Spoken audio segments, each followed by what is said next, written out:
இந்த பிஸ்தா பருப்பு இதயத்துக்கு மட்டும் கிடையாது, இன்னும் ஒரு சில நோய்கள்லாம் ஏற்படாமல் தடுக்க முடியும். அது என்னென்னா, ரொம்ப குறிப்பாக நீரிழிவு நோய் ஏற்படாமல் தடுக்கும். ஏன்னா இது இன்சுலின் அளவை வந்து நம்ம உடம்புல எப்போவுமே இன்சுலின் உற்பத்தியை சீராக வைக்கும். ரத்தத்தில் சர்க்கரையோட அளவை எப்போவுமே கட்டுப்பாட்டில் வைக்கக்கூடிய தன்மை இந்த பிஸ்தா பருப்பில் நிறையவே இருக்குது. கண் பார்வைக்கு ரொம்ப ரொம்ப நல்லது. ஏன்னா இதில் வைட்டமின் ஏ அப்படின்ற ரொம்ப முக்கியமான ஊட்டச்சத்து, நம்ம கண் பார்வை திறனை அதிகப்படுத்தக்கூடிய ஒரு ஊட்டச்சத்து. கூடவே லியூட்டின், ஜியோசாந்தனின் அப்படின்ற 2 கெரோட்டினாய்டு, இதுவுமே நம்ம கண் பார்வைக்கு ரொம்ப ரொம்ப நல்லது.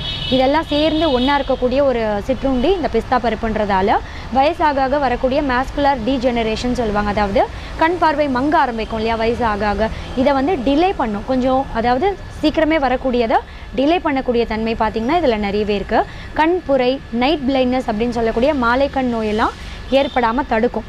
நம்ம இதயத்துக்கு எப்படி இந்த பிஸ்தா பருப்பு நல்லதுன்னு சொன்னோன்னே அதே மாதிரி மூளை உறுப்பை கூட ரொம்ப ஆரோக்கியமாக செயல்பட வைக்கும்.